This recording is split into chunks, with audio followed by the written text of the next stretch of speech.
إن الحمد لله نحمده ونستعينه ونستغفره ونعوذ بالله من شرور أنفسنا ومن سيئات أعمالنا من يهده الله فلا مضل له ومن يضلله فلا هادي له ونشهد أن لا إله إلا الله وحده لا شريك له ونشهد أن محمدًا عبده ورسوله يا أيها الذين آمنوا اتقوا الله حق تقاته ولا تموتن إلا وأنتم مسلمون يا أيها الناس اتقوا ربكم الذي خلقكم من نفس واحدة وخلق منها زوجها وبث منهما رجالا كثيرا ونساء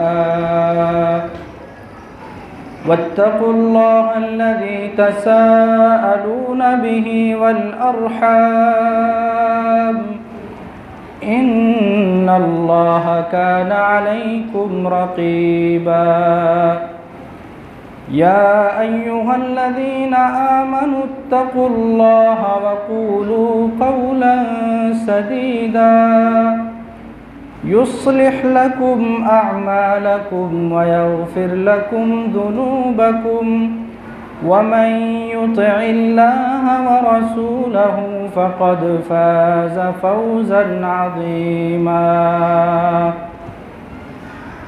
أما بعد فإن خير الحديث كتاب الله وخير الهدي هدي محمد صلى الله عليه وسلم وشر الأمور محدثاتها وكل محدثة بدعة وكل بدعة ضلالة وكل ضلالة في النار أعوذ بالله السميع العليم من الشيطان الرجيم بسم الله الرحمن الرحيم ولله العزة ولرسوله وللمؤمنين ولكن المنافقين لا يعلمون وقال تعالى في موضع آخر كتب الله لأغلبن أنا ورسلي إن الله قوي عزيز.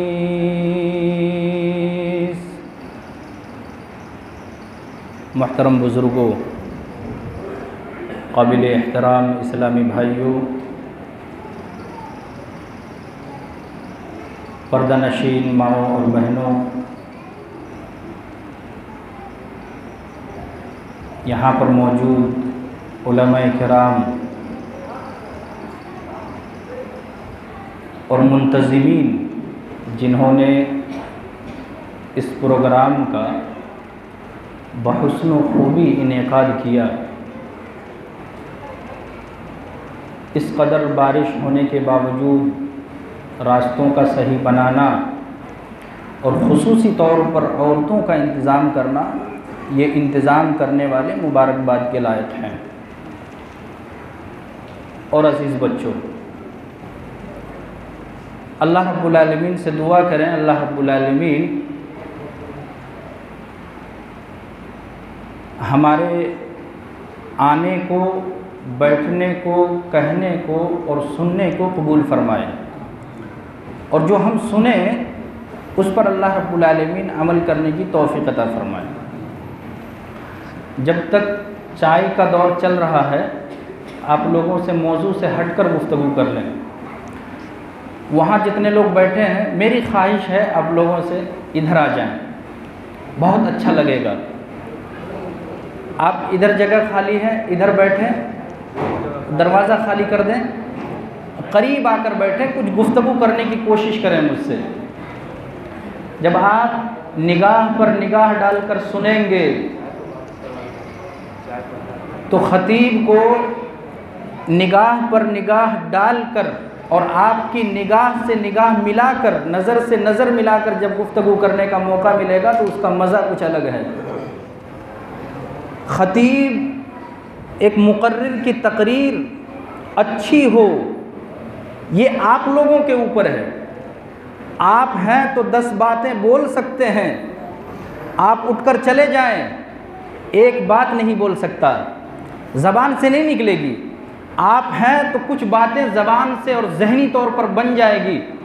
جو آپ کا درد ہے، جو ہمارے دل میں درد ہے، جو ہماری پریشانیاں ہیں، اس کو مد نظر رکھتے ہوئے کچھ باتیں بیان کرنے کی کوشش کروں گا۔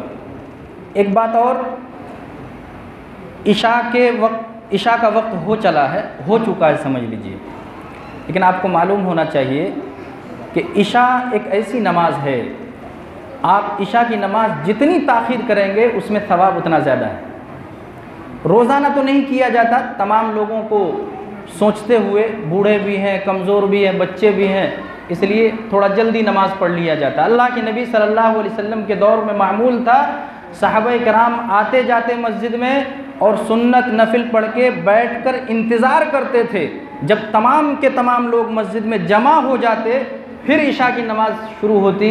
کبھی 10 بج جاتا، کبھی 11 بج جاتا، کبھی 12 بھی بج جاتا تھا۔ یہ حالت تھی نبی کریم صلی اللہ علیہ وسلم کی۔ آج موقع ہے اس سنت پر عمل کرنے کا کہ آپ پروگرام کو کامیاب بنانے کے لیے آپ تھوڑا وقت دیں، اور عشاء کی نماز انشاءاللہ میری گفتگو مکمل ہونے کے بعد اذان ہوگی، اور اذان کے فوراً یعنی 5 منٹ کے بعد انشاءاللہ جماعت کھڑی ہو جائے۔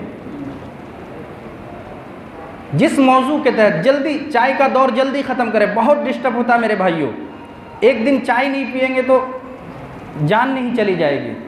میرا موضوع ہے مسلمانوں کی ذلت، اسباب و علاج۔ مسلمان وہ قوم ہے جسے اللہ رب العالمین نے خیر امت کا لقب دیا ہے، کنتم خیر امت اخرجت للناس۔ مسلمان وہ قوم ہے جس نے نصف صدی کے اندر پوری دنیا پر انقلاب برپا کر دیا۔ مسلمان وہ قوم ہے جس نے قیصر و کسریٰ کے تاج و تخت کو اپنے پیروں تلے رودا۔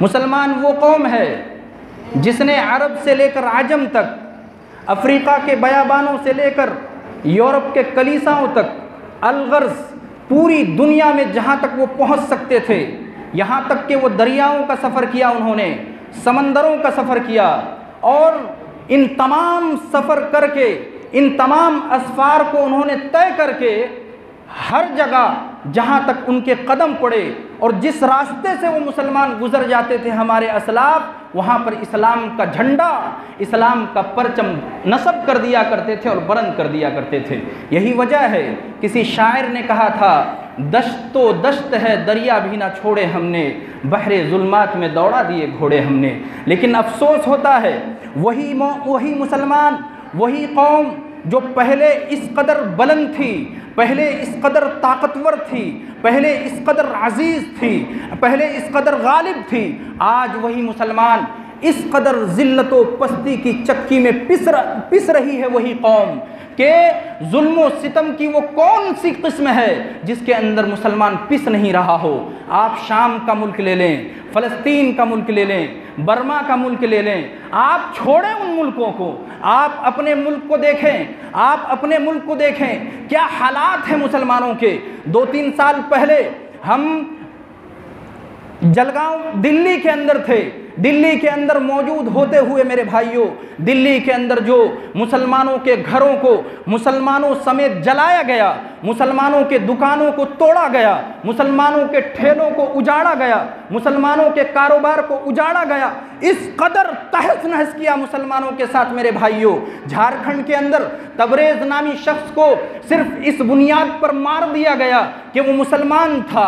نجیب کو جینیوں سے اس لیے اٹھا لیا گیا کیونکہ وہ مسلمان تھا، اور پورے ملک کے اندر ابھی حال کا واقعہ ہے، تقریباً 1.5 مہینہ پہلے میرے بھائیوں ممبئی کے لائن پر ٹرین میں سفر کرتے ہوئے ایک پی ایس ایف کا نوجوان نکلا، پتہ نہیں اس کا دماغ کیا تھا، اپنا پستول نکالا اور ایسے شخصوں کو مارا جس کی لمبی لمبی داڑھی تھی۔ کیا وجہ ہے؟ ہم مارے جا رہے ہیں، ہم کاٹے جا رہے ہیں، ہم ادھیڑے جا رہے ہیں، ہماری بیویاں بیوائیں ہو رہی ہیں، بچے یتیم ہو رہے ہیں، بلک رہے ہیں، اس کے باوجود کوئی پرسان حال نہیں ہے۔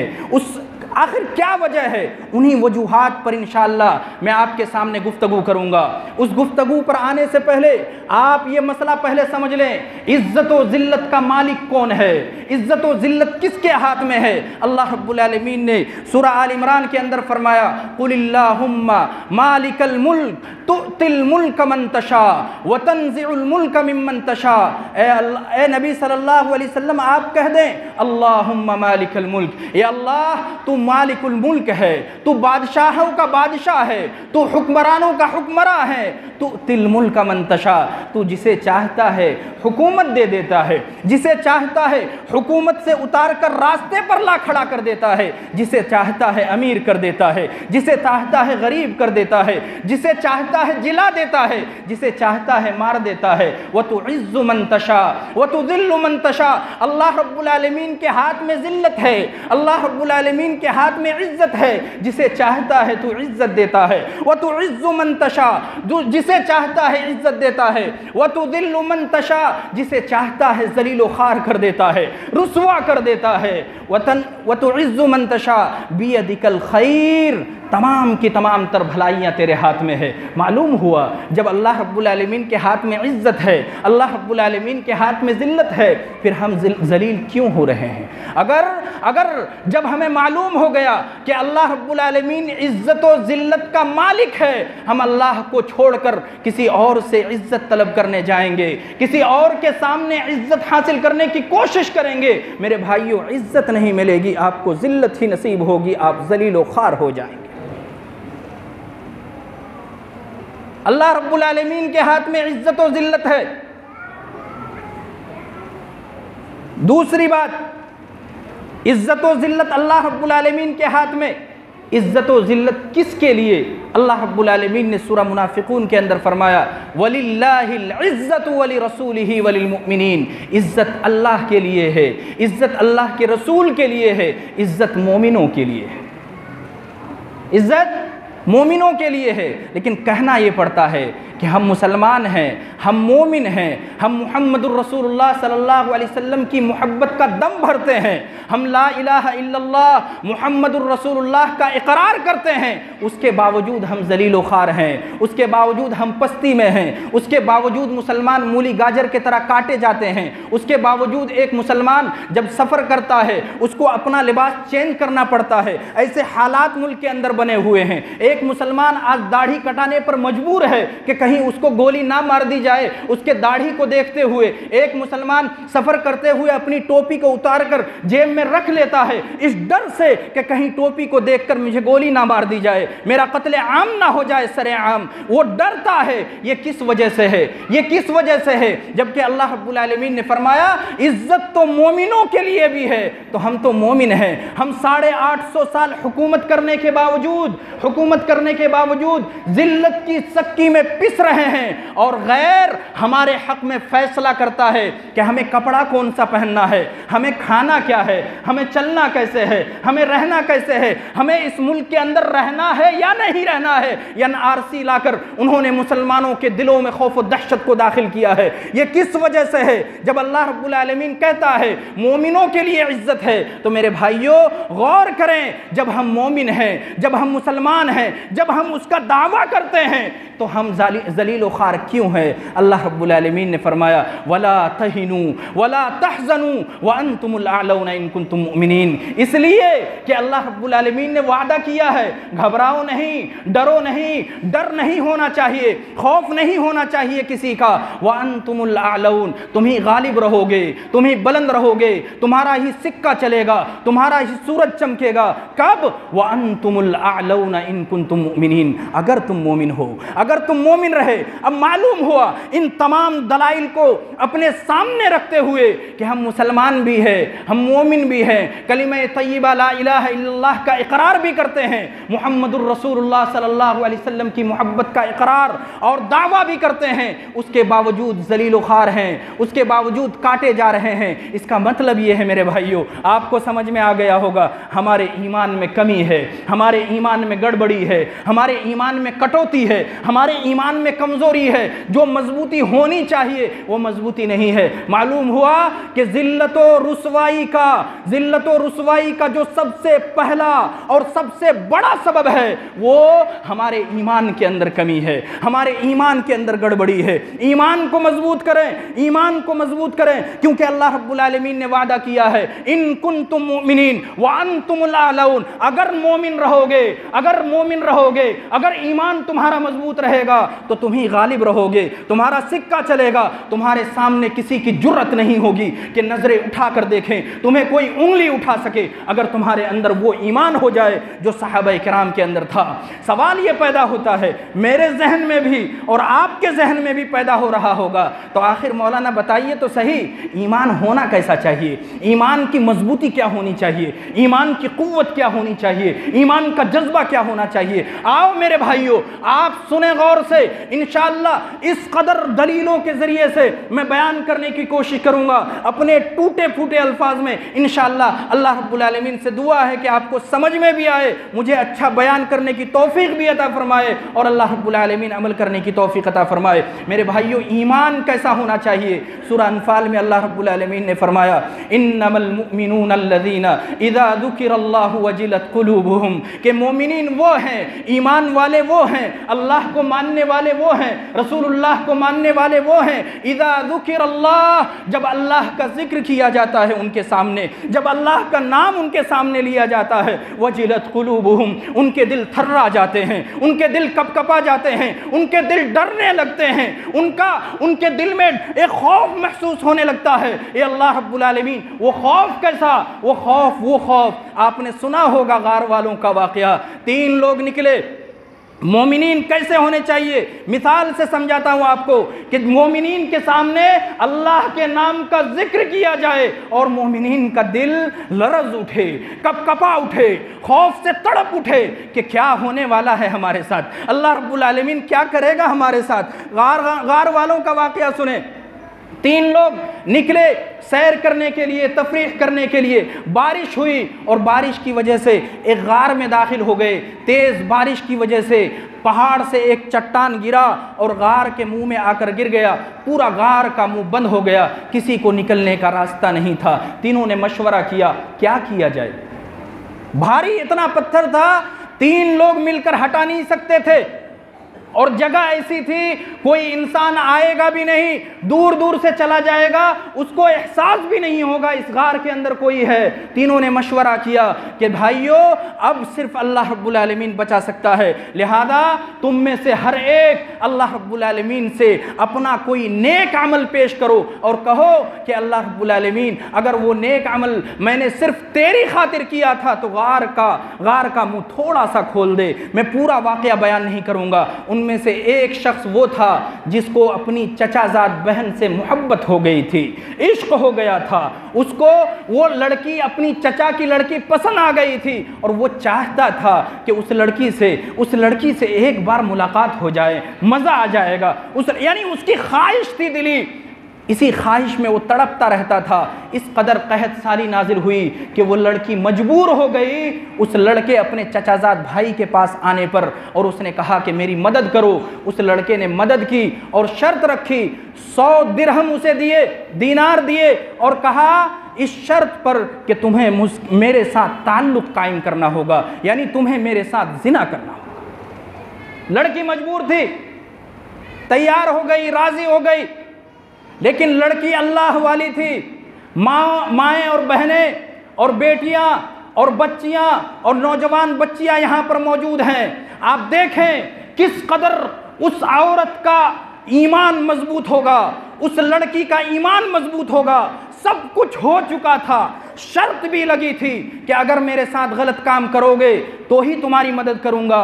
غلط کام کرنے کے لیے دونوں تیار ہو گئے، لڑکا بھی ایک دم قابو میں آ گیا، اب کوئی دیکھنے والا نہیں، کوئی روکنے والا نہیں۔ لیکن جیسے ہی لڑکا اس پر ہاتھ ڈالنے گیا، لڑکی نے کہا اتق اللہ، اللہ سے ڈر، اللہ سے ڈر۔ لڑکے کے دل میں اس قدر خوف آیا کہ وہ پیچھے ہٹ گیا۔ یہ ہے ایمان، یہ ہے ایمان کہ جیسے ہی گناہ کرنے جائے انسان، اس کو جیسے ہی اللہ رب العالمین کا یاد آئے، اللہ رب العالمین کا نام یاد آئے، وہ گناہ کو چھوڑ چھاڑ کر بھاگ آئے۔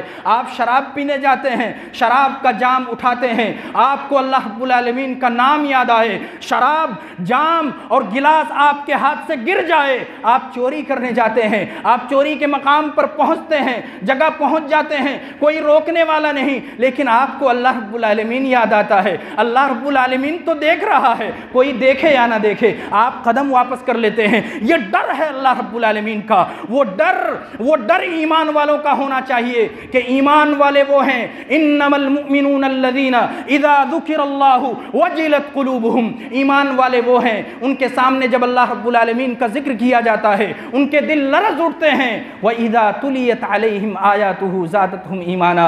جب ان کے سامنے اللہ رب العالمین کی قرآن کریم کی آیتیں پڑھی جاتی ہیں، آیتیں تلاوت کی جاتی ہیں، آیتیں سنائی جاتی ہیں، آیت کا ترجمہ اور مفہوم ان کو بتایا جاتا ہے، زادتہم ایمانا، ان کے ایمان میں اضافہ ہو جاتا ہے۔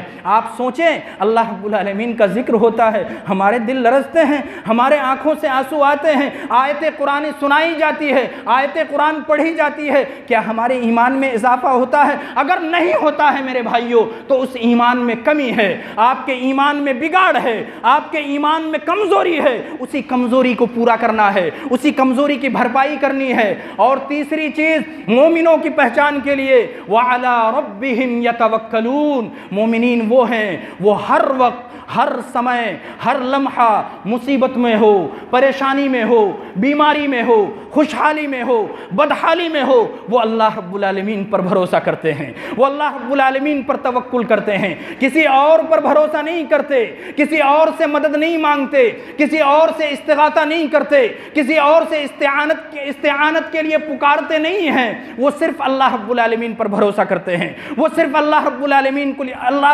العالمین کو پکارتے ہیں۔ اس طریقے کا ایمان ہونا چاہیے۔ معلوم ہوا کہ اگر ایمان مضبوط ہوگا، بڑے سے بڑا گناہ آپ کرنے جائیں گے، آپ کے ایمان کی مضبوطی اور ایمان کی قوت آپ کو وہاں سے لوٹا کر لے آئے گی۔ یہ ایمان ہے۔ اللہ رب العالمین نے سورہ حمیم سجدہ کے اندر بھی فرمایا ایمان کیسا ہونا چاہیے، ان الذین قالوا ربنا اللہ، وہ لوگ جو یہ کہتے ہیں کہ ہمارا پروردگار تو اللہ رب العالمین ہے، ثم استقاموا، پھر اس پر جم جاتے ہیں۔ ہم نے بھی کہا ہے اللہ رب العالمین ہمارا پروردگار ہے، ہمارا مالک ہے، ہمارا رازق ہے، لیکن ہم جمے نہیں ہیں۔ جمے اس لیے نہیں ہے، ہم جیسے ہی مصیبتوں میں پڑتے ہیں، پریشانی میں پڑتے ہیں، مشکل کشا ہمارا کوئی اور ہو جاتا ہے، غریب نواز کوئی اور ہو جاتا ہے، غوث اعظم کوئی اور ہو جاتا ہے، بیٹا دینے والا کوئی اور ہو جاتا ہے، بیٹی دینے والا کوئی اور ہو جاتا ہے، کاروبار میں ترقی دینے والا اور برکتیں دینے والا اور اس کو بڑھانے والا کوئی اور ہو جاتا ہے، وہ اللہ رب العالمین ہے۔ میرے بھائیوں، جمنے کا مطلب یہ ہے کہ ہم نے کہہ دیا کہ ہمارا پروردگار اللہ رب العالمین ہے، تو عبادت صرف اس کے لیے، نمازیں صرف اس کے لیے، حج صرف اس کے لیے، روزے صرف اس کے لیے، زکوٰۃ صرف اس کے لیے، عبادت کی تمام تر قسمیں صرف اللہ رب العالمین کے لیے ہے۔ چھوٹی عبادت ہو، بڑی عبادت ہو، اللہ رب العالمین کے سوا کسی اور کے لیے آپ کر سکتے نہیں ہے۔ یہ ثم استقاموا، جب یہ چیزیں قائم ہوگی، یہ چیزیں قائم ہوگی تو پھر آپ کا ایمان مضبوط ہوگا، تو پھر آپ کو فائدہ کیا ملے گا؟ تتنزل علیہم الملائکہ الا تخافوا ولا تحزنوا تحزنوا، فرشتے آپ کے پاس آئیں گے۔ ہم میں سے کوئی بتائے آپ کے پاس فرشتے آئے ہیں، آپ کو سکون ملا ہے، آپ کو اطمینان؟ نہیں آئے ہمارے پاس فرشتے، کیونکہ ہم نے اللہ رب العالمین کو رب تو مانا ہے، لیکن رب مان کر جو اس کا حق ہے وہ حق ہم نے ادا نہیں کیا ہے۔ اگر آپ کا ایمان مضبوط ہوگا، ہر ناحیے سے صرف اللہ رب العالمین کی عبادت کریں گے، تتنزل علیہم الملائکہ، فرشتے آپ کے پاس اتریں گے، نازل ہوں گے آسمانوں سے اور کہیں گے اللہ تخافوا ولا تحزنوا، ڈرو نہیں، غمگین نہ ہو، وابشروا بالجنۃ التي كنتم توعدون، اور خوشخبری دیں گے تمہیں اس جنت کی خوشخبری ہے جو متقیوں کے لیے بنایا گیا ہے، جن سے وعدہ کیا گیا ہے ان سے بنا گیا ہے۔ نحن اولیاؤکم فی الحیات الدنیا وفی الآخرہ، دنیا اور آخرت میں ہم تمہارے دوست ہیں، ہم تمہارے دوست ہیں۔ بھلا بتائیے میرے بھائیوں، آج ہمیں ڈر کیوں لگتا ہے؟ آج ہمیں خوف محسوس کیوں ہوتا ہے؟ کیونکہ ایمان کے اندر کمی ہے، ایمان کے اندر کمی ہے، کیونکہ اللہ رب العالمین نے وعدہ کیا۔ سورہ نور اٹھائیے، وعد اللہ الذین آمنوا منکم وعملوا الصالحات، اللہ رب العالمین نے تم میں سے ان لوگوں سے جو ایمان لائے اور نیک عمل کیے، ایمان لانے کے بعد نمازیں بھی پڑھتے رہے، روزے بھی رکھتے رہے، زکوٰۃ اگر نصاب کو پہنچا مال تو زکوٰۃ بھی نکالتے رہے، اگر حج فرض ہوا حج بھی کیا، غریبوں کی مدد کی، یتیموں کی مدد کی، بیواؤں کی مدد کی، تمام تر عبادتیں کرنے کے بعد اللہ رب العالمین نے فرمایا ایمان لانے والے اور عمل صالح کرنے والے ان لوگوں سے اللہ رب العالمین وعدہ کر چکا ہے، وعدہ کر نہیں رہا، وعدہ کر چکا ہے۔ کیا وعدہ کر چکا ہے؟ لَيَسْتَخْلِفَنَّهُمْ فِي الْأَرْضِ كَمَا اسْتَخْلَفَ الَّذِينَ مِن قَبْلِهِمْ، زمین کے اندر تمہیں خلیفہ بنائے گا، تمہیں حکومت دے گا، تمہیں بادشاہت دے گا، تمہیں سلطنت دے گا، اسی طرح جیسے تم سے پہلے لوگوں کو دیا تھا۔ صحابہ کرام نے بادشاہت کی، صحابہ کرام نے حکومت کی۔ آج ہمارے پاس حکومت نہیں ہے میرے بھائیوں، 850 سال تک حکومت کرنے کے بعد تاج محل ہمارا، لال قلعہ ہمارا، قطب مینار ہمارا، یہ تمام کی تمام چیزیں ہونے کے باوجود اس کی کمائی ہمارے پاس نہیں ہے، اس کی کمائی غیروں کے پاس ہے۔ وہاں پر جانے کے لیے ہمیں ٹکٹ لینا پڑتا ہے۔ کیوں لینا پڑتا ہے؟ اس لیے کہ ایمان مضبوط نہیں ہے۔ لَيَسْتَخْلِفَنَّهُمْ فِي الْأَرْضِ كَمَا اسْتَخْلَفَ الَّذِينَ مِن قَبْلِهِمْ، تمہیں زمین کے اندر اللہ رب العالمین حکومت دے گا، بادشاہت دے گا، سلطنت دے گا، ایسے ہی جیسے تم سے پہلے لوگوں کو دیا تھا۔ وَلَيُبَدِّلَنَّهُمْ وَلَيُمَكِّنَنَّ لَهُمْ دِينَهُمُ الَّذِي ارْتَضَىٰ لَهُمْ، آج چاروں طرف سے اس طریقے سے اسلام کو مٹانے کے در پہ ہے، اسلام کے خلاف سازشیں ہو رہی ہیں، جبکہ اللہ رب العالمین نے وعدہ کیا ہے مسلمانوں تمہارے لیے اللہ رب العالمین نے جس دین کو اختیار کیا ہے، پسند کیا ہے، اس دین کو تمہارے لیے مضبوط کر دے گا۔ وہ دین آج ہمارے پاس مضبوط نہیں ہے، وہ ہماری کمی ہے، وہ ہماری ناکامی ہے کہ آج اسلام ہم مسلمانوں کی وجہ سے لوگوں کی نظروں میں غلط ہے۔ وہ اسلام کو نہیں پڑھتے، وہ قرآن کو نہیں پڑھتے، وہ احادیث نہیں پڑھتے، ہمارے چلنے کو دیکھتے ہیں، ہمارے اٹھنے کو دیکھتے ہیں، ہمارے بیٹھنے کو دیکھتے ہیں، ہمارے تجارت کو دیکھتے ہیں، ہمارے بولنے کو دیکھتے ہیں، ہماری پوری زندگی کو دیکھ کر ایک غیر مسلم، ایک کافر، ایک مشرک یہ سوچتا ہے کہ اسلام یہی ہے۔ اب ہم نماز نہیں پڑھتے، وہ یہ سوچتا ہے نماز ہم بھی نہیں پڑھتے۔ ہم میں سے بہت سارے لوگ شراب پیتے ہیں، وہ تو یہ بھی کہتے ہیں ہم بھی شراب پیتے ہیں، مسلمان بھی شراب پیتا ہے، مسلمان بھی زنا کرتا ہے۔ مسلمانوں حالت یہاں تک پہنچی ہے، بہت سارے غیر مسلم یہ کہنے پر مجبور ہیں کہ مسلمانوں کو دیکھ کر نہیں لگتا ہے کہ یہ مسلمان ہے۔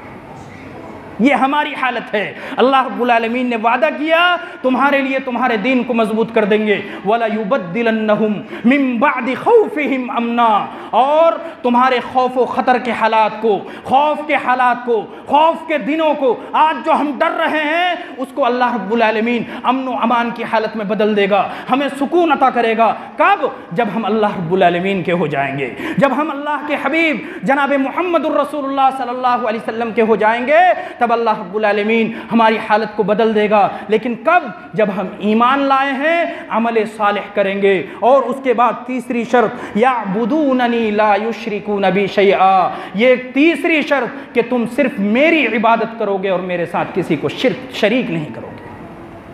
آج ہماری حالت، مولانا ابھی توحید پر گفتگو کر رہے تھے، بہت ساری باتیں کہی، ان میں سے یہ باتیں بھی تھی، بہت سارے میں نے محمد پور کواری کے اندر 2 مہینے کے اندر رہتے ہوئے دیکھا، اہل حدیث باقاعدہ ایسے لوگوں کے گھروں کے بچوں کے ہاتھوں پر، پیروں پر، گلوں پر کالے دھاگے، گانٹھ لگے ہوئے دھاگے، تعویذ، گنڈے میں نے دیکھے جو مسجدوں میں جا کر پہلی صف میں کھڑے ہو کر سینے پر ہاتھ باندھتے ہیں، آمین کہتے ہیں، رفع الیدین کرتے ہیں، اپنے آپ کو اہل حدیث کہتے ہیں، اپنے آپ کو توحید اور سنت رسول اللہ کا پیکر سمجھتے ہیں۔ ایسے لوگوں کے گھروں کے بچوں کو میں نے مدرسے کے اندر دیکھا، ٹیوشن پڑھاتے ہوئے دیکھا، میں نے کئی بچوں کو روکا۔ یہ کیا حالت ہے میرے بھائیوں؟ یہی تو شرک ہے۔ ہم دم بھرتے ہیں کہ ہم توحید کے علم بردار ہیں، توحید پر عمل کرنے والے ہیں، اور گھروں کی حالت یہ ہے کہ بچہ بیمار ہوا،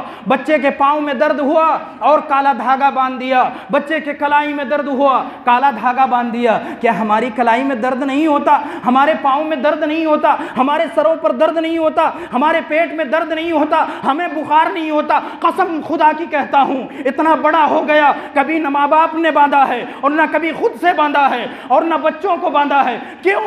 ہمیں بھی بیماری ہوتی ہے میرے بھائیوں، ہم ڈاکٹر کے پاس جاتے ہیں، ہم دم کر لیا کرتے ہیں۔ کتنی بڑی بات ہے، کتنی مشکل بات ہے۔ سورہ فاتحہ پڑھ لیں، چاروں قل پڑھ لیں، آیت الکرسی پڑھ لیں، سورہ بقرہ کی آخری 2 آیتیں پڑھ لیں، بچہ تکلیف دہ ہے اس پر پھونک دیں، دم کر دیں، انشاءاللہ اللہ رب العالمین شفا عطا کر دے گا۔ یہ ہماری حالت ہے، اس لیے ہماری حالت یہ ہے میرے بھائیوں۔ اس لیے کسی شاعر نے کہا تھا، ضبط کرتا ہوں تو ہر زخم لہو دیتا ہے، نالا کرتا ہوں تو رسوائی اندیشہ رسوائی ہے، صبر کرتا ہوں تو زخم رستا ہے، برداشت نہیں ہوتا، اور پھر ڈر بھی یہ ہے کہ لوگوں کے سامنے بیان کریں گے اپنی تکلیف تو لوگ کہیں گے کہ تمہارے کرتوت کی وجہ سے جتنی تکلیفیں ہیں ہمارے کرتوت کی وجہ سے ہیں میرے بھائیوں۔ یہ پہلی کمی ایمان کے اندر، یہ پہلا سبب ہے کہ ایمان کے اندر کمی ہے، اس لیے پوری دنیا کے اندر ہم ذلیل و خوار ہیں میرے بھائیوں۔ دوسرا سبب، دین کا آسانی سے ملنا۔ مسلمان کے گھر میں پیدا ہوئے، ہمارا نام عبداللہ، عبد الرحمن، عبد الغفار، عبد الجبار، عبد العزیز، عبد الرحیم رکھ دیا گیا، ہم مسلمان ہو گئے۔ ہم نے دین کی خاطر قربانی نہیں دی، ہم نے اسلام کی قدر اس لیے نہیں کی، ہم نے توحید کی قدر اس لیے نہیں کی، ہم نے ایمان کو مضبوط اس لیے نہیں کیا کیونکہ ہمیں وہ فری میں ملا ہے۔ ہم پیدا ہوئے مسلمان کے گھر میں، ہمارا نام مسلمان رکھ دیا گیا، کہہ دیا گیا یہ مسلمان ہے، ہماری سنت کرا دی گئی، ختنہ کرا دیا گیا، مسلمان ہو گئے، ہم نے قربانی نہیں دی۔ آپ صحابہ کرام کے حالات کو دیکھیں میرے بھائیوں، صحابہ کرام ایمان لانے کی وجہ سے باپ ناراض ہو گیا، ماں ناراض ہو گئی، بھائی بہن ناراض ہو گئے، اور حالات یہاں تک آئے صحابہ کرام کو اس وطن کو اور اس جگہ کو اور اس گھر کو چھوڑ کر جانا پڑا مدینہ، جس گھر میں وہ پلے بڑھے، جس گھر میں ان کی پرورش ہوئی، چھوڑ کر مکہ کے اندر جانا پڑا۔ یہ صحابہ کرام کی حالت تھی۔ حضرت بلال رضی اللہ عنہ کو دیکھیں، ایمان لانے کی وجہ سے ان کو تپتی ریت میں لٹا کر ان کے سینے پر بھاری پتھر رکھ دیا جاتا، اور امیہ بن خلف جو ان کا مالک تھا کہتا تھا کہ تم ابھی بھی محمد کا انکار کر دو، تم بچ جاؤ گے۔ لیکن حضرت بلال رضی اللہ عنہ کا ایمان دیکھیں، اس قدر تکلیف کے باوجود، اس قدر پریشانی کے باوجود، نیچے پیٹ پگھل رہی ہے چربیاں، اوپر پتھر بھاری سینے پر چڑھا ہوا ہے، اور حضرت بلال رضی اللہ عنہ کہتے ہیں، احد میں ایک اللہ کو مانتا ہوں، تم مجھے مار دو چلے گا، تم مجھے قتل کر دو چلے گا، تم مجھے جان سے ختم کر دو چلے گا، لیکن میں ایک اللہ کا انکار نہیں کر سکتا۔ یہ صحابہ کرام کی حالت تھی۔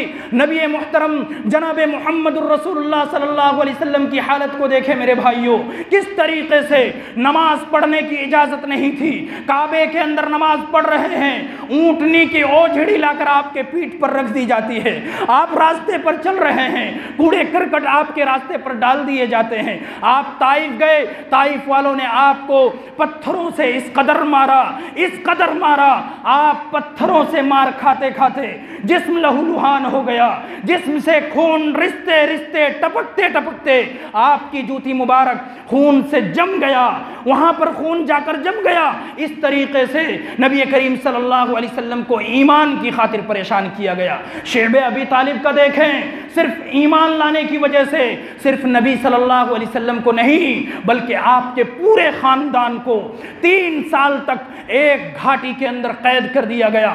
آپ کی بیویاں، آپ کے بچے، آپ کی خاندان کی عورتیں بھی سنیں، مرد بھی سنیں، نوجوان بھی سنیں، بچے بھی سنیں، اس شعب ابی طالب گھاٹی کے اندر صرف نبی صلی اللہ علیہ وسلم موجود نہیں تھے، نوجوان بھی موجود تھے، بوڑھے بھی موجود تھے، بچے بھی موجود تھے، عورتیں بھی موجود تھیں، بچیاں بھی موجود تھیں، تمام کے تمام لوگوں کو 3 سال تک بائیکاٹ کر دیا گیا۔ ان سے کوئی لینا دینا نہیں، ان سے کوئی خرید و فروخت نہیں، ان کو اناج نہیں دیا جائے گا، کھانا پینا نہیں دیا جائے گا، پانی نہیں دیا جائے گا۔ 3 سال تک قید رہے، اور جب اناج ختم ہوا، کھانے پینے کا سامان ختم ہوا، پتے چبانے پر مجبور ہو گئے میرے بھائیوں۔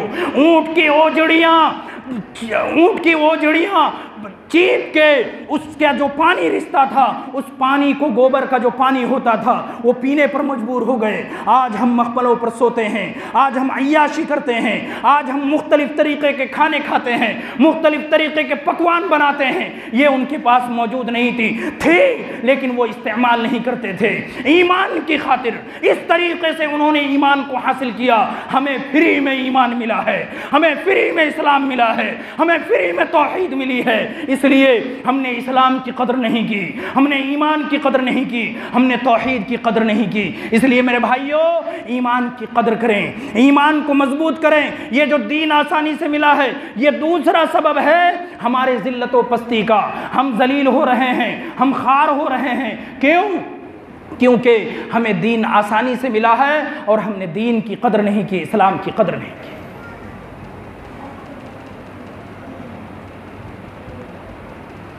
تیسرا سبب ہماری ذلت و خواری کا، اللہ رب العالمین نے سورہ توبہ کے اندر فرمایا، یا ایھا الذین آمنوا ما لکم اذا قیل لکم انفروا فی سبیل اللہ اثاقلتم الی الارض۔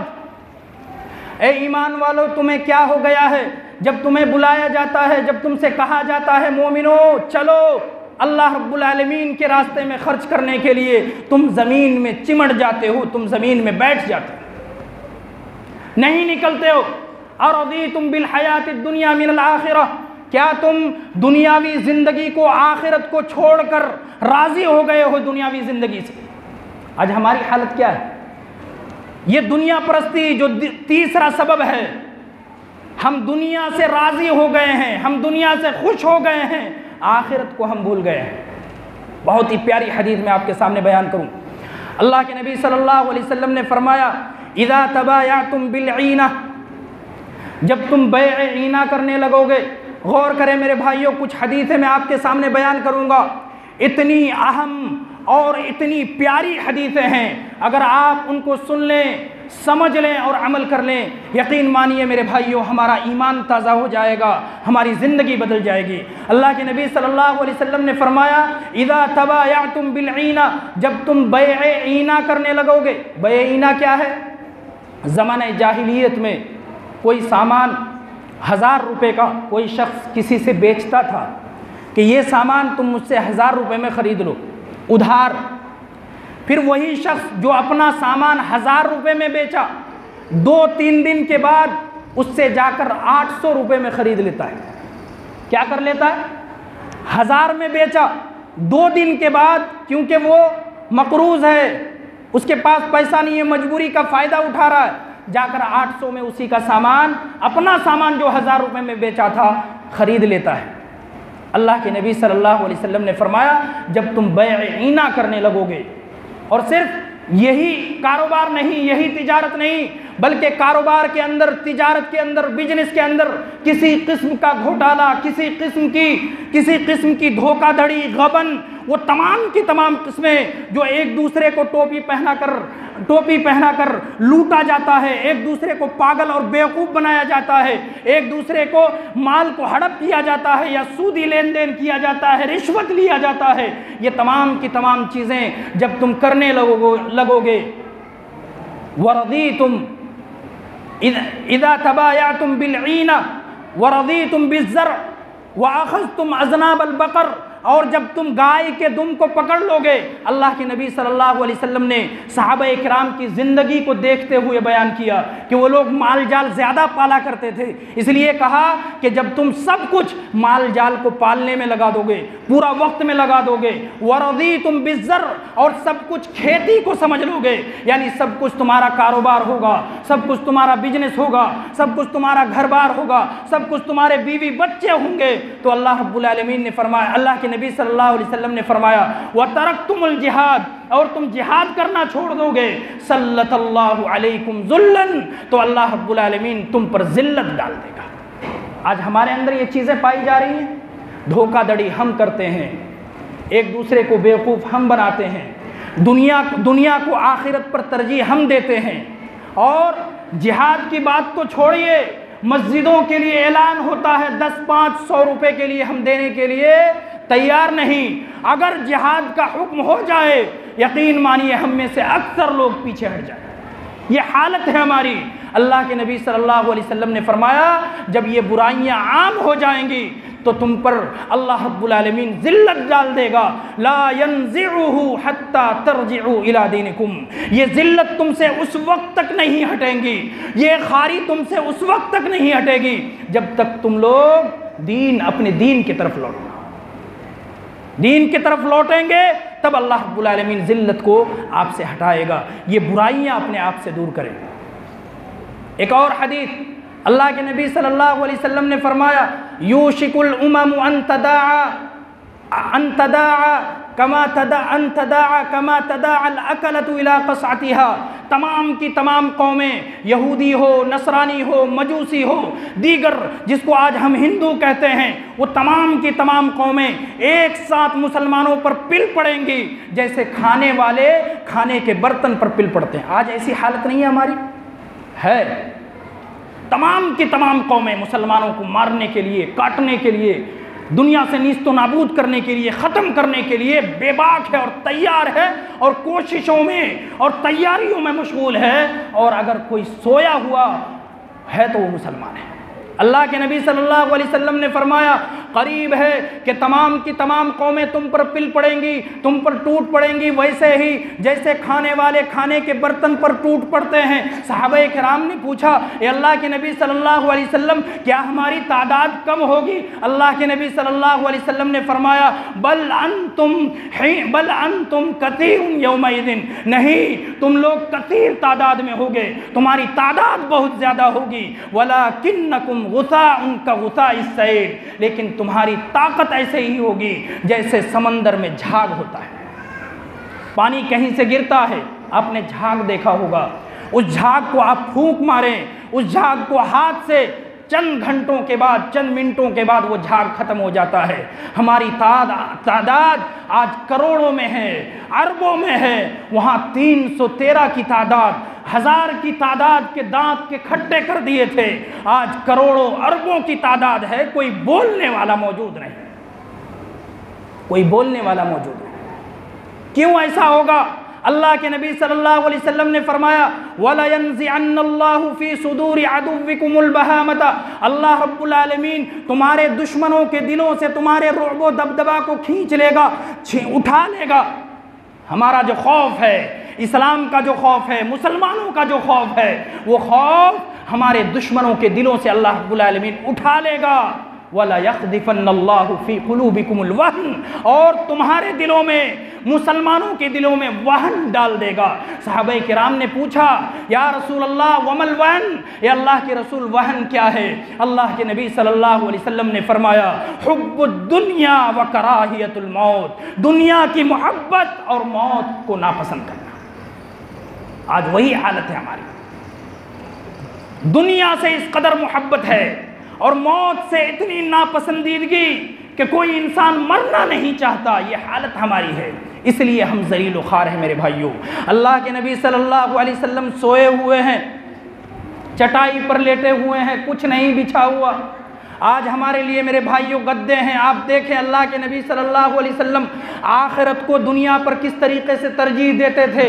آج ہم اپنے گھروں کو دیکھیں، بلڈنگیں پر بلڈنگیں، گاڑیوں پر گاڑیاں، اور بینک بیلنس پر بینک بیلنس جمع کر رہے ہیں۔ اللہ کے نبی صلی اللہ علیہ وسلم ایک چٹائی پر لیٹے ہوئے ہیں، جسم پر داغ آ گیا ہے۔ صحابہ کرام پہنچے، اے اللہ کے نبی صلی اللہ علیہ وسلم آپ کی تکلیف دیکھی نہیں جا رہی ہے، آپ اجازت دیں آپ کے لیے ایک گدا تیار کر دیں، ایک بستر تیار کر دیں جس پر آپ لیٹا کریں، جس پر آپ آرام کریں۔ اللہ کے نبی صلی اللہ علیہ وسلم نے فرمایا مجھے ان چیزوں کی ضرورت نہیں ہے، مجھے اسی حال پر چھوڑ دو، میں تو ایسا مسافر ہوں۔ مسافر چلتا ہے، ایک درخت کے نیچے بیٹھتا ہے، تھوڑی دیر آرام کرتا ہے، پسینہ پیشانی سے سوکھتا ہے اور پھر درخت کا سایہ چھوڑ کر چلا جاتا ہے۔ ہماری زندگی ایسی ہونی چاہیے، ہم پیدا ہوئے، بڑے ہوئے، نوجوان ہوئے، بوڑھے ہوئے، ہماری زندگی ایسی ہونی چاہیے۔ ہمیں زیادہ نہیں جمع کرنا، ہمیں کھانے پینے کے برابر کمانا ہے، آخرت کی تیاری کرنی ہے۔ ہمیں بچوں کے برابر تھوڑا سا کما لینا ہے،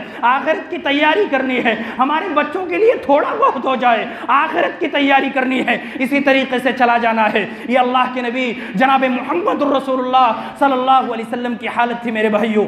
آج ہماری حالت ہے، ہم آخرت کو بھول گئے، ہم آخرت کو بھول گئے، ہم جنت کو بھول گئے، ہم جہنم کو بھول گئے، ہم قبر کو بھول گئے۔ صرف دنیا، ہماری سوچ دنیا سے شروع ہوتی ہے، دنیا پر ختم ہو جاتی ہے۔ یہی وجہ ہے یہ تیسری کہ دنیا پرستی میں ہم اس قدر مشغول ہو گئے ہیں، اس قدر ڈوب گئے ہیں، اس قدر اپنے آپ کو ڈوبا دیا ہے کہ ہمیں دنیا کے سوا کوئی چیز نظر ہی نہیں آتی۔ یہ تیسرا سبب۔ چوتھا سبب، دین کا مصدر کیا ہونا چاہیے؟ میرے بھائیوں اکتائیے گا نہیں، تھوڑی آواز میری ساتھ نہیں دے رہی ہے لیکن اس کے باوجود میں کوشش کر رہا ہوں۔ دین کا مصدر، ہم دین کہاں سے لیں؟ دین کے مصدر میں گڑبڑی ہے، اس لیے ہم ذلیل و خوار ہیں۔ فلاں مولانا نے کہا کہ تعویذ لٹکانا تو جائز ہے، لٹکا رہے ہیں۔ اس مولانا سے آپ نے پوچھا کیوں نہیں؟ دلیل کہاں ہے؟ اللہ کے نبی صلی اللہ علیہ وسلم نے اجازت دی ہے، آپ نے نہیں پوچھا۔ آج ہم ایک 500,000 کا کپڑا خریدنے جاتے ہیں، 10 کپڑے 20 کپڑے دیکھتے ہیں، چھو کر دیکھتے ہیں، اس کا برانڈ پوچھتے ہیں، کس کمپنی کا کپڑا ہے، کیسا کپڑا ہے، کوٹن ہے، پولیسٹر ہے، کیا ہے، نہ جانے فلانے ڈھکانے، سب کچھ پوچھ ڈالتے ہیں۔ لیکن جب دین کی باری آتی ہے، نہیں فلاں مولانا نے کہہ دیا ہے وہی صحیح ہوگا، ہمارے بزرگ نے کہہ دیا ہے وہی صحیح ہوگا۔ دین کا مصدر بگڑ گیا میرے بھائیوں۔ اللہ کے نبی صلی اللہ علیہ وسلم نے فرمایا ترکت فیکم امرین لن تضلوا ما تمسکتم بہما کتاب اللہ و سنتی، میں تم میں دو چیزیں چھوڑے جا رہا ہوں، جو چیزیں چھوڑے جا رہا ہوں جب تک تم اس کو مضبوطی سے تھامے رہو گے تم گمراہ نہیں ہوگے۔ تمسکتم بہما، ان دونوں کو مضبوطی سے تھامے رہنا۔ وہ دونوں چیزیں کیا ہیں؟ کتاب اللہ، اللہ رب العالمین کی کتاب قرآن مجید، و سنتی، اور میری سنت یعنی احادیث مبارکہ، یعنی قرآن حکیم کے مطابق زندگی گزاری جائے، نبی کریم صلی اللہ علیہ وسلم کی احادیث مبارکہ کے مطابق زندگی گزاری جائے۔ یہ مصدر ہیں۔ کوئی مولانا، کوئی عالم، کوئی بزرگ، کوئی امام آپ سے کوئی بات کہتا ہے، آپ سے کوئی مسئلہ بیان کرتا ہے، آپ کے لیے جائز ہے مولانا آپ فلاں بات کہتے ہیں، آپ فلاں مسئلہ بتا رہے ہیں، آپ فلاں چیز کے لیے ٹوک رہے ہیں، کہاں سے بتا رہے ہیں؟ قرآن کے اندر کہاں ہے؟ کس حدیث کی کتاب کے اندر ہے؟ وہ حدیث کس کتاب میں ہے اور اس حدیث کا حکم کیا ہے؟ وہ حدیث صحیح ہے یا وہ حدیث حسن ہے یا وہ حدیث ضعیف ہے؟ یہ تمام کی تمام چیزیں پوچھیں تب آپ کو معلوم ہوگا۔ لیکن ہماری حالت کیا ہے؟ ہم اذان کے اندر کہتے ہیں اشہد ان لا الہ الا اللہ، کہ اللہ کے سوا کوئی معبود برحق نہیں، عبادت کے لائق اللہ رب العالمین، عبادت کے لائق اللہ رب العالمین۔ اس سر کا پٹکنا اسی کے سامنے ہے، سجدہ ریز ہونا اسی کے سامنے ہے، عبادت صرف اسی کے لیے ہے۔ لیکن جیسے وہی مسلمان نماز پڑھتا ہے، کہتا ہے ایاک نعبد و ایاک نستعین، اے اللہ رب العالمین ہم تیری ہی عبادت کرتے ہیں، تجھی سے مدد مانگتے ہیں، وہی بندہ جو کہتا ہے اے اللہ تیرے سوا کوئی عبادت کے لائق نہیں، وہی بندہ جیسے ہی مسجد سے نکلتا ہے مشکل کشا کوئی اور ہے، غریب نواز کوئی اور ہے، فلاں سے مدد مانگتا ہے، اے بابا اے فلاں بابا اے غریب نواز۔ کس طریقے سے اللہ رب العالمین کی توحید کے ساتھ کھلواڑ کیا جاتا ہے، مذاق کیا جاتا ہے، کس طریقے سے اللہ رب العالمین کی توحید کی دھچیاں اڑائی جاتی ہے۔ وہی مسلمان پھر اذان میں کہتا ہے دوسرے جملے میں واشہد ان محمد الرسول اللہ، کہ محمد الرسول اللہ صلی اللہ علیہ وسلم اللہ کے رسول ہیں، اللہ کے رسول ہیں۔ ہم اس بات کا اقرار کرتے ہیں کہ محمد صلی اللہ علیہ وسلم کے مطابق زندگی گزاریں گے، لیکن وہی مسلمان نبی کریم صلی اللہ علیہ وسلم کے مطابق زندگی نہیں گزارتا۔ مسلمان اللہ کے نبی صلی اللہ علیہ وسلم کی سنتوں کو فراموش کر دیتا ہے، آپ کی زندگی کو بھول جاتا ہے اور اپنی من چاہی زندگی گزارتا ہے، اور ایسی زندگی گزارتا ہے کہ غیر بھی دیکھ کر شرما جائیں، کہنے پر مجبور ہو جائیں کہ مسلمان ایسے بھی ہوتے ہیں۔ اس طریقے سے ہماری زندگی ہے۔ اس لیے میرے بھائیوں، دین کا مصدر قرآن اور حدیث ہونی چاہیے۔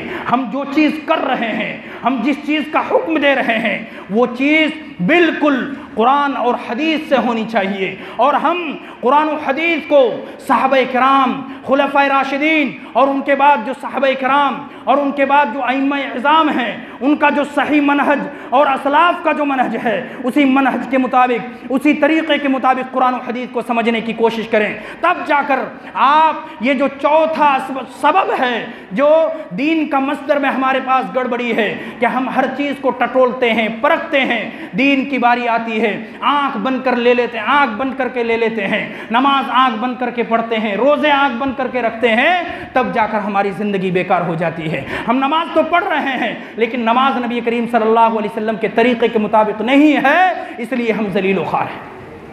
اسی کے مناسبت سے ایک بہت ہی پیاری حدیث میں سناتا چلوں میرے بھائیوں۔ حضرت عبداللہ ابن عمر رضی اللہ عنہ حدیث روایت کرتے ہیں، سنن ابن ماجہ کی حدیث ہے، اقبل علینا رسول اللہ صلی اللہ علیہ وسلم، ہمارے پاس رسول اللہ صلی اللہ علیہ وسلم تشریف لائے اور فرمانے لگے، یا معشر المہاجرین، اے مہاجرین کی جماعت، خمس اذا ابتلیتم بہن، 5 چیزیں ایسی ہیں جن سے تمہیں ضرور بھی ضرور آزمایا جائے گا، 5 برائیاں، 5 خطرناک ایسی چیزیں ہیں جن سے جو تم پر آئیں گی، 5 بیماریاں، 5 برائیاں تم پر آئیں گی، 5 گناہ بڑے بڑے ایسے ہیں جو تم کرو گے اور جس کی وجہ سے بہت زیادہ نقصان ہوگا۔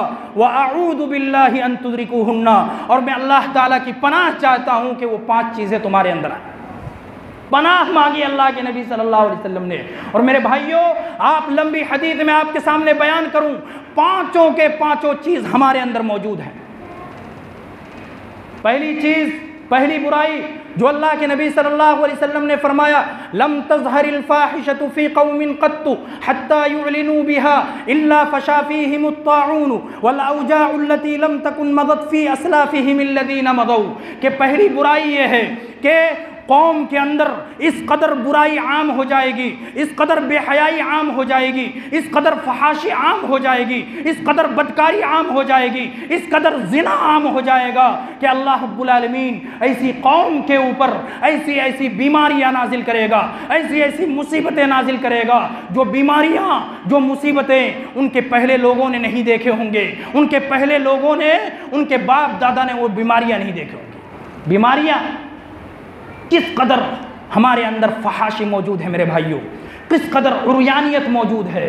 ایک ماں برقع پہن کے، خواتین موجود ہیں، غور سے سنیں، صرف آپ کے لیے پردہ نہیں، آپ کی جو بالغ ہوتی ہوئی 10 سال 12 سال کی بچی ہے اس کے لیے بھی پردہ ہے، اس کے لیے بھی پردہ ہے۔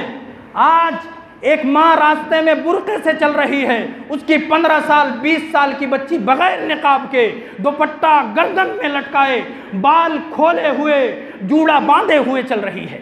آج یہ حالات ہیں ہمارے. راستوں میں عورتیں پھر رہی ہیں دن تو دن. میرے بھائیوں میں نے آپ کے علاقے میں رات 10 بجے عورتوں کو راستے پر کھڑے ہوئے دیکھا ہے. وہ ہماری عورتیں ہیں لیکن افسوس کہ وہ کن کی گھر کی عورتیں ہیں؟ وہ ہماری بہن بیٹیاں. وہ کون سا گھر ہے جس گھر میں رہتی ہے؟ تاج پور سے گزرتے ہوئے میرے بھائیوں یہ بات اس لیے بتا رہا ہوں آپ کی توہین کے لیے نہیں, آپ کے لیے میرے دل میں درد ہے, میرے دل میں تکلیف ہے, اس لیے اس چیز کو بیان کرنا پڑ رہا ہے. 10-5 عورتیں وہاں مسکان چوک سے آگے تقریباً 9:30-10 بجے. وہ کون سی عورتیں تھیں؟ ان کو کام کیا تھا جو وہاں پر کھڑی تھی؟ یہ بے حیائی, یہ عریانیت. اور پھر جب وہی کوئی مرد نگاہ ڈالتا ہے, کوئی مرد چھیڑخانی کرتا ہے تو کہتا ہے مرد غلط ہے. آپ موقع دیتے ہیں, ان عورتوں کے گھر والے موقع دیتے ہیں کہ ہماری عورتوں کو چھیڑو, ہماری بہن بیٹیوں کو لوٹو. آپ کو ضرورت ہے پردے میں, برقعے میں, اور عزت و وقار کے ساتھ جو اسلام نے آپ کو دیا ہے میرے بہنوں, جو اسلام نے میری ماؤں کو دیا ہے, میری بیٹیوں کو دیا ہے, اس عزت و وقار کے ساتھ اپنے گھروں سے نکلے, کوئی منع نہیں ہے.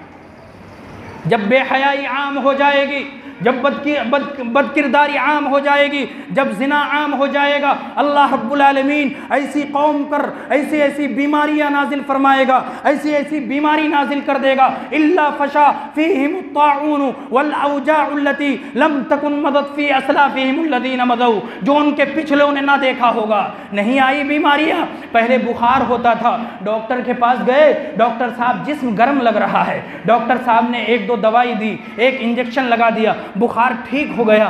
آج بیماری دیکھیں, ڈاکٹر کے پاس گئے, ڈاکٹر صاحب بیماری ہوئی ہے, بخار ہو گیا ہے. کتنے دن سے بخار ہے؟ 3 دن سے بخار ہے. 7 دن لگیں گے, 7 دن تک بخار نہیں اترے گا. فلاں ٹیسٹ کراؤ, فلاں ٹیسٹ کراؤ, فلاں ٹیسٹ کراؤ. کراتے 2-3 ہزار 4 ہزار 5 ہزار ختم ہو جاتے ہیں. پھر پتہ چلتا ہے ملیریا ہوا ہے, ڈینگو ہوا ہے, ٹائیفائڈ ہوا ہے, اور نہ جانے کس طریقے کا بخار آیا ہے. ہمارے باپوں سے پوچھو جا کر قبر میں, وہ کہیں گے میرے بھائیوں ہم نے یہ بیماریاں نہیں دیکھی تھی. اللہ کے نبی صلی اللہ علیہ وسلم نے تقریباً 1500 سال پہلے یہ پیشین گوئی کی ہے, بے حیائی عام ہوگی, عریانیت عام ہوگی, فحاشی عام ہوگی, زنا عام ہوگا, بد کرداری عام ہوگی. ایسی بیماریاں تمہارے اندر آئیں گی. تمہارے باپوں نے نہیں دیکھا ہوگا, تمہارے داداؤں نے نہیں دیکھا ہوگا, تمہارے اگلوں نے نہیں دیکھا ہوگا. اور یقین مانیے وہ تمام کی تمام چیزیں, آپ نے کورونا نہیں دیکھا, کیسی بیماری تھی, کس طریقے سے لوگ مر رہے تھے,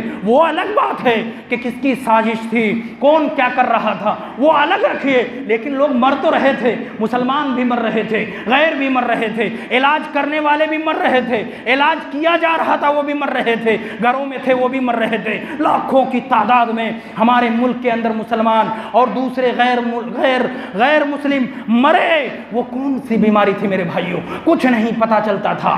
سانس بند ہو رہی تھی, کھانسی ہو رہی تھی, انسان کھانستے کھانستے مر رہا تھا. ہمارے باپ داداؤں نے یہ بیماریاں نہیں دیکھی تھی. یہ پہلی بیماری کہ جو تم میں آئیں گی وہ برائی کی وجہ سے آئیں گی.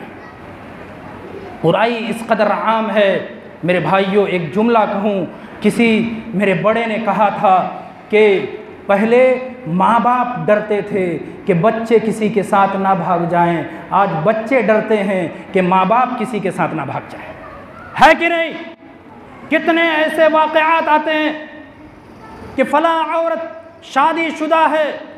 خواتین, میری بہنوں اور میرے بزرگوں اور نوجوانوں, آپ غور سے سنیں, صرف عورتیں نہیں, بہت سی عورتیں بھی, بہت سے مرد بھی, 5 بچے ہیں, بیوی اچھی خاصی ہے, وہ عورت شوہر اچھا خاصا ہے, پتہ نہیں اس کو کیا تکلیف ہے, پتہ نہیں اس کو کیا مزہ آتا ہے.